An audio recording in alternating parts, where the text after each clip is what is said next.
Someone. Okay, quick, okay.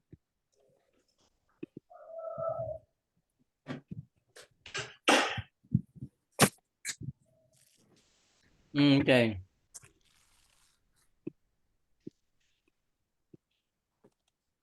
All right.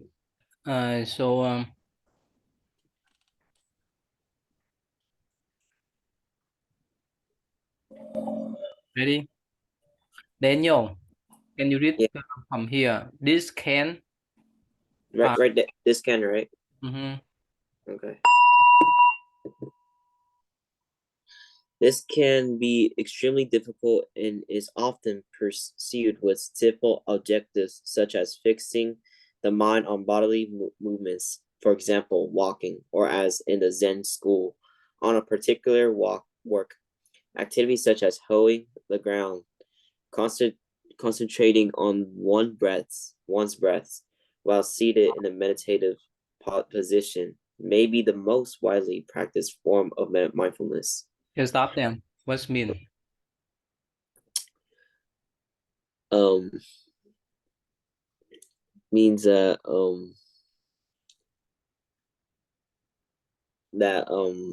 Zen meditating is mostly the widely practiced form of mindfulness. And the breath meditation. Breath meditation, yes. What's mean breath meditation? Have you practiced this before? Yes. You How? mean like the short breath and long breath? You just follow the breath, whether it's short or long, doesn't matter. You don't need to make it shorter. You don't need to make it longer. Hi, Brandon. Keep the camera on, please, Brandon. Okay. Aaron, are you ready, Aaron? All right, go ahead, Aaron. In Zen tradition.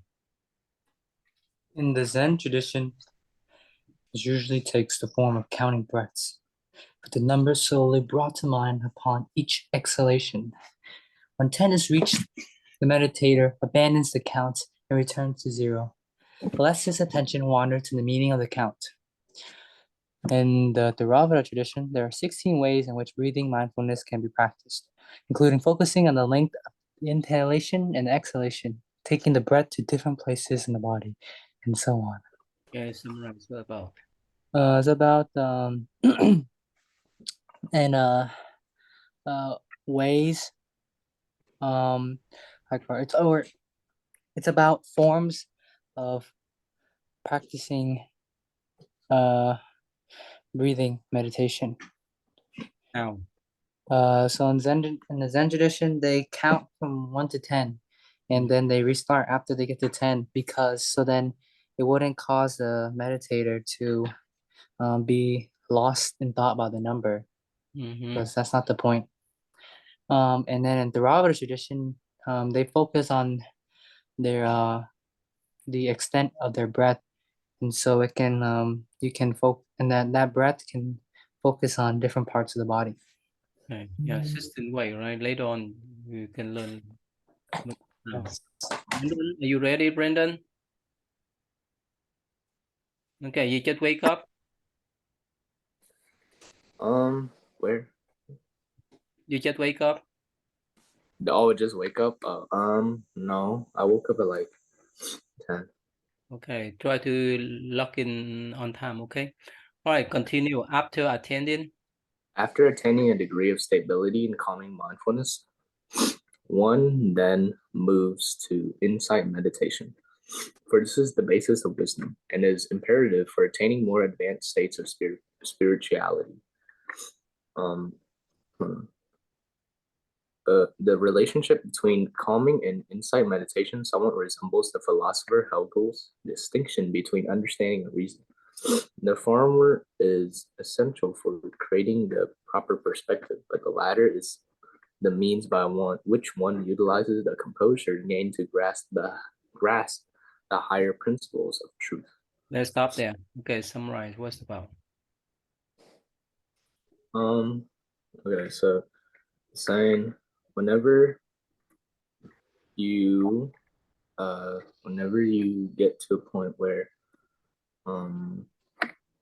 and whenever you get to mindfulness, right? Whenever you reach mindfulness, you'll move to insight meditation Mm-hmm.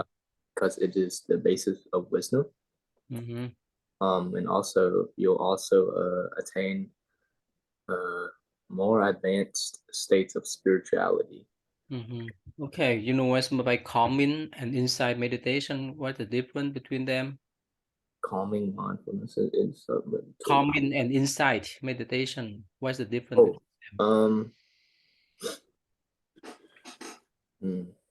I think calming is like whenever you have no thoughts in your head. I think that's the Okay. meditation, and insight meditation is like for focusing. Aaron, do you know the meaning of calming and meditation? What's the difference? Calming, I think is one. It's like for what a lot of I think a lot of Westerners practice, or they see meditation as is a calming practice, is to gain like a sort of inner peace with yourself again. Okay. How about And then meditation? insight meditation is more so like example like the Buddha. He uses insight meditation. It's like for the practice of wisdom, application of knowledge. Wow, very good. But which practice that can help you to calm your mind out first? Calming, No, which practice of meditation that calm your mind out? like Zen or Dharava. Which one? Which one help you to calm? I think Concentration or mindfulness practice? I think maybe concentrating first, Why? because you can't be mindful if your mind is all over the place. So I think you have to concentrate at one point first and keep your mind controlled first. Can you give example now to your mind now? It's like someone tells you to, like you're like really angry, and someone tells you to do this. You can't do it unless you calm yourself down first By by taking a breath and calming, and then concentrate on your breathe. breath. Concentrate on your breath and focus on the present moment Okay, first. so Brandon, can you hear Aaron's explanation? Yeah. Okay, one more time. What's by calming? How could you calm your mind down first? Could I calm? So you calm, like, so like he was saying that How could you calm? Which way? Which technique that can calm your mind down first? this technique that calms your mind, Mm-hmm. like the type of meditation that would calm your mind. Yeah, which one? The like the mindfulness, No, like concentration. Like concentration. right now, you need to focus on what we learning so that you can understand. Otherwise, your mind will go everywhere. Make sense? You could not understand. It's like you have to calm the body, the water. You know the water at first, right? Let's say you go to the creek or the river to take a cup of water, right? What happened then? At first, the water is murky, right? The muddy, right? Later on, the water should be sailed out. I mean, the particle in the water should be sailed out. And on top, you have clear water. So that's like calming the water. Understand? That's when you calm, you focus your mind on the breath. You would not be disturbed by all the kind of things. Make sense? That's why your mind calm down. When your mind calm down enough, you have what they call insight meditation. You see through. You see what's going on inside that pure water. Make sense? Yeah. So all of you been at the swimming pool before, right? So if someone threw the rock into the swimming pool, can you see through? Can you see the rock on the bottom of the pond? Yes or no? Aaron, can you see? In a swimming pool or pond? swimming pool? I don't think I will. Really? Like at the top, or am I in the water? Yeah. So the water in the swimming pool is so pure, right? So clear, right? Oh, yes. So if someone threw the rock into that swimming pool, would you see that rock under that bottom? Yes or no? Yeah, I Yeah. think so. Because why? Because the water is pure, right? Yeah, I think it's clear. It's not pure. The water is not calm. You cannot see through the water. You cannot see the rock that under the bottom of the water pool, swimming pool, right? Daniel, you understand that? Yeah. So the calming, that means you cool out all the particle inside the water first. The calming. It's like calm your mind out first. Make sense? You set out your mind first. And inside meditation, that you see through. You see through what's going on inside that water. What's going on in your mind. That's what they call inside meditation. Make sense? Yeah. All right. So let's say when you sit down to learn, to study, you have to calm the mind first before you focus your mind on math, English, and so forth, right? You understand that? Daniel? Yeah. All right, Daniel, next one, Daniel. Universal? No, not yet. Let's see him. Universal principles. No, sorry, no. All right, the three principles. Oh, okay. The three principles into which one seeks to gain insight are impermanence and all phenomena. See also sidebar, right? The lack of substantiality in all knowable things, Pervasiveness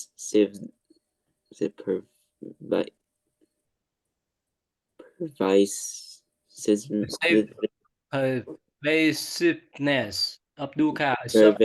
pervasiveness of dukkha, suffering or unsatisfactoriness, and human experience. Stop there. So three of them. Stop. The first one was that. What's the first one? The first Impermanence, right? impermanence, the lack of system. No. Impermanence in all Of phenomena. phenomena. What's mean? I don't know Thai. Yeah, Aaron, can you explain to him, please? What's mean impermanence in all phenomena? Like everything is impermanent.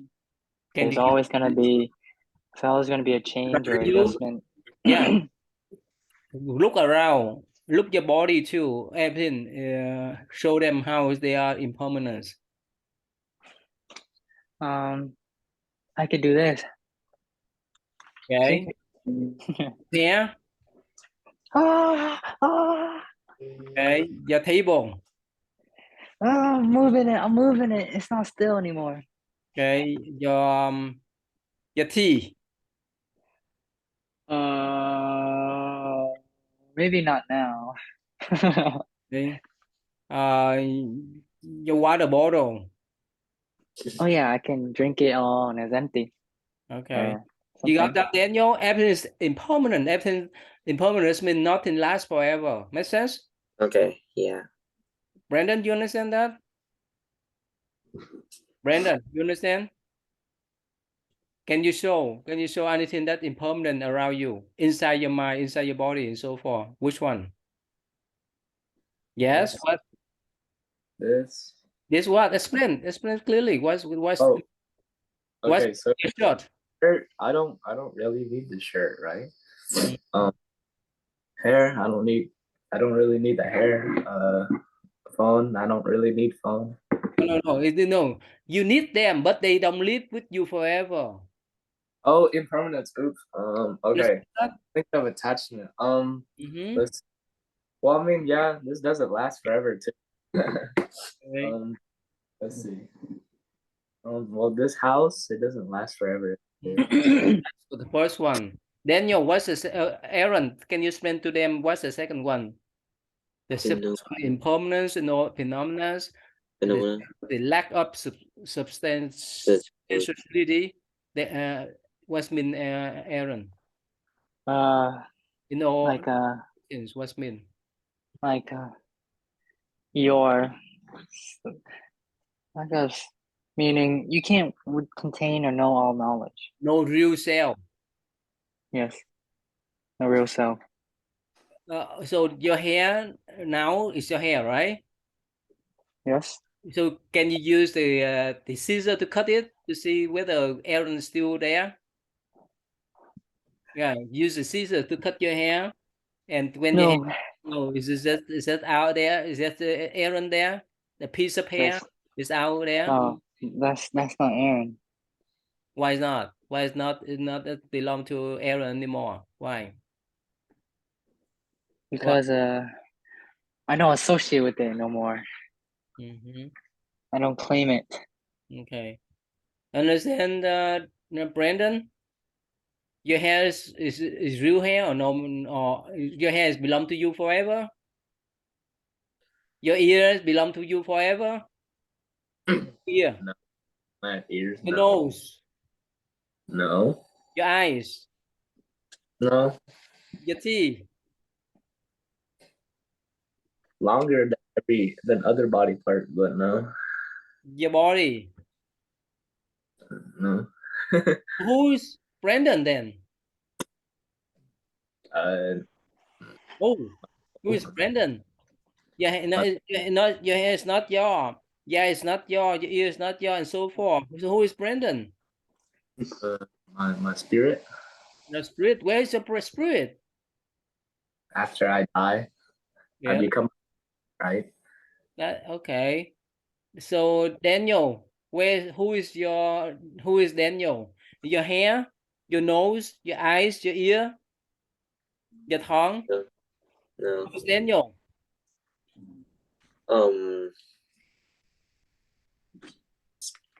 Spirit.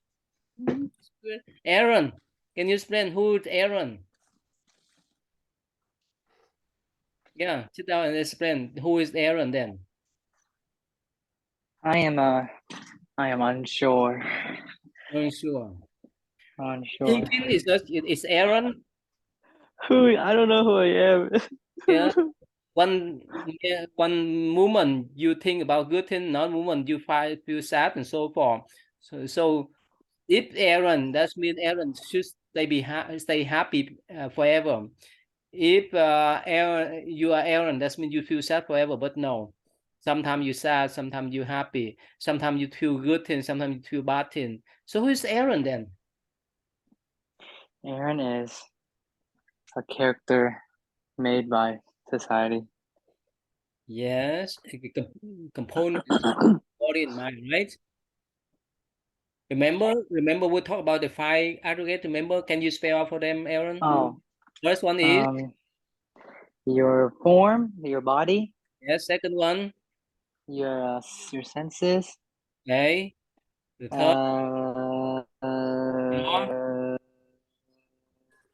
third, You your got your form, Boy. senses, your perception, your mental formation, your habits, yes. The last one, okay, and your consciousness. yeah. So those are the components of Aaron, of Daniel. Yeah. Understand? That's not one body at all. Understand? Okay. Yeah. Daniel, understand, Brandon? So that's why this is no substantial ego, so no substantial Daniel, Aaron, Brandon there. Understand? So this is the combination of those things. Okay, that's the second one. The third one, Aaron, explain to them pervasiveness of suffering in human experience. What's mean? The what? Yeah. Oh, pervasiveness. Of dukkha in human experience. What's mean? It's like suffering, and like you're always gonna be unsatisfied. Like you can't. It's a cycle. You're gonna be you can't run away from it. It's gonna be there. Whether you're happy, you will be suffering soon. So can you enjoy the food forever, no matter what kind? You can, but not forever. Okay. What else? Can you enjoy land dance forever? Maybe. Only temporary period of time, right? You cannot play for the whole day, right? No, you can't. Actually, yeah, you can't enjoy it forever because then soon you feel like, oh, I'm bored of this or I'm tired. You want So, to move on, do something else. Brandon, can you repeat one more time the three important characteristics? The first one was that Brandon. What's the first one? Forgot. Um,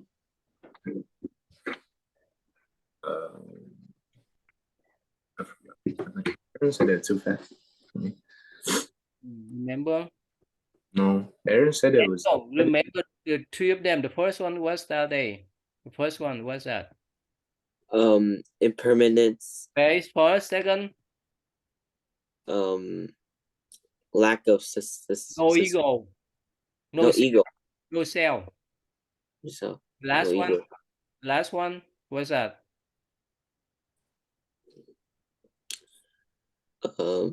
Suffering. Yeah, No.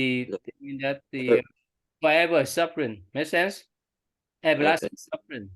So, Brandon, can you repeat one more time? Three of them. Number one. It was impermanence, right? And then Second, the second one is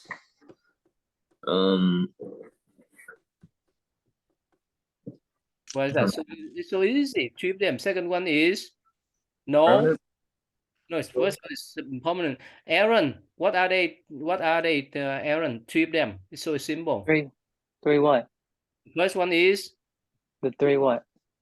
the three characteristics. What you just learned. The first one is Ego, right? Permanence, ego, second one, no ego, self. Okay, no real self. The last no one, real self. And the last one is I don't know. everlasting suffering. Oh, I see. Okay, it's easy. Go ahead, Aaron. Repeat one more time. Three of them. One. Three principles First, to gain insight is impermanence. second, Second is no real self, no then sort of. no thought. And third is third is suffering, everlasting suffering. Everlasting suffering. All right. Brandon, can you repeat one more time? Three of them. One. And the three principles of insight, right? Okay. First, Impermanent. second, And then the second one is there's no self. third, Then the third one is no suffering, or there is suffering. everlasting suffering. Everlasting suffering. Okay, Daniel, can you repeat three of them one more time? Daniel. First, Impermanence, second, no ego, no self, no real self. no real self, right? You Last said one. The last one, suffering. Is it? everlasting suffering. Oh, Okay. All right, Aaron. You read next one, all right?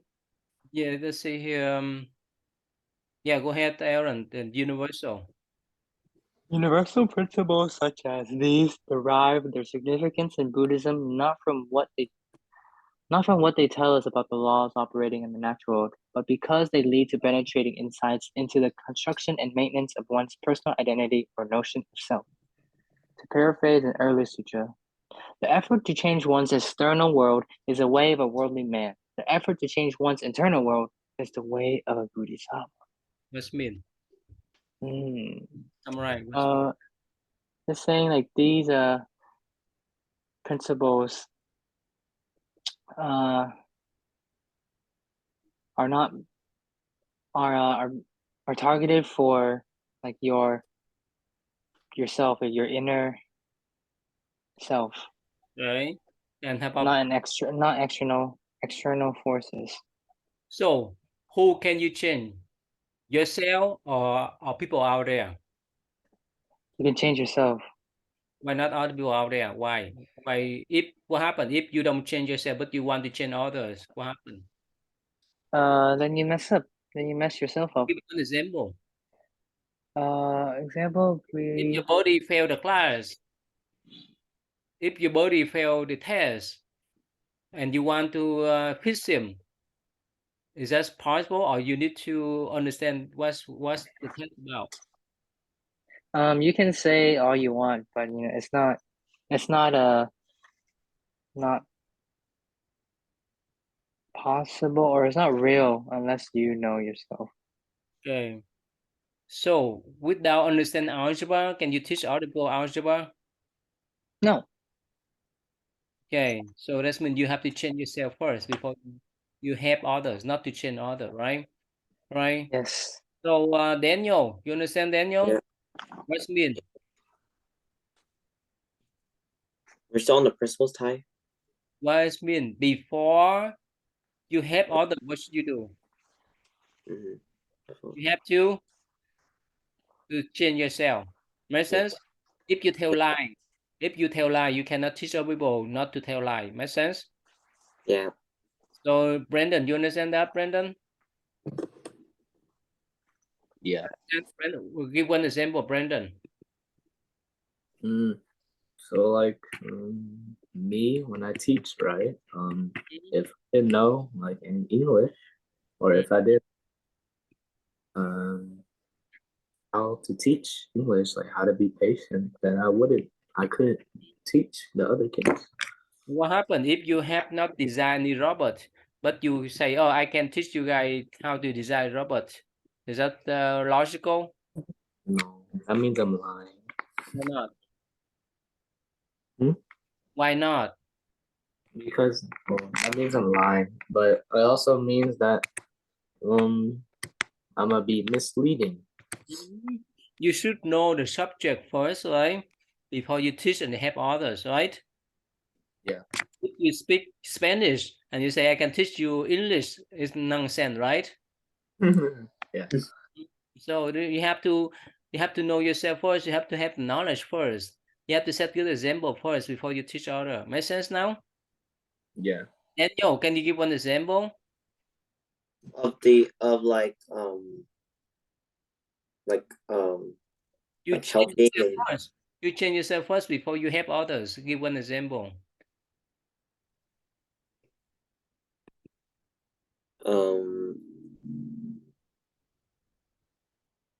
I don't know, Ty. You are vegetarian, or you still consuming meat? Say again, Ty. You still consuming meat, or you're pure vegetarian? Both. Both. Yeah, because I'm playing. So can you encourage other people not to consume meat? Can you? Yes or no? No, Ty. Why? Because you're still consuming them. Aaron, are you qualified to encourage Daniel and Brandon not to consume meat? Are you qualified? Yes. Why? Why you have strong yes there to explain to them? Why? I don't consume meat. When? Like 3 years. For the rest of your life, or just recently? It's been 3 years so far. 3 years at the temple, right? It's like 1 year at home and 2 years here. Okay. So you qualified to teach them not to consume meat? Yes. Why? Why you qualify for that? Not Daniel. Because I actually know the subject. Yeah. So Daniel, you understand that, Brand? Like if you speak Spanish, but you say, I teach English. Does it make sense? No, Ty. No, Brandon.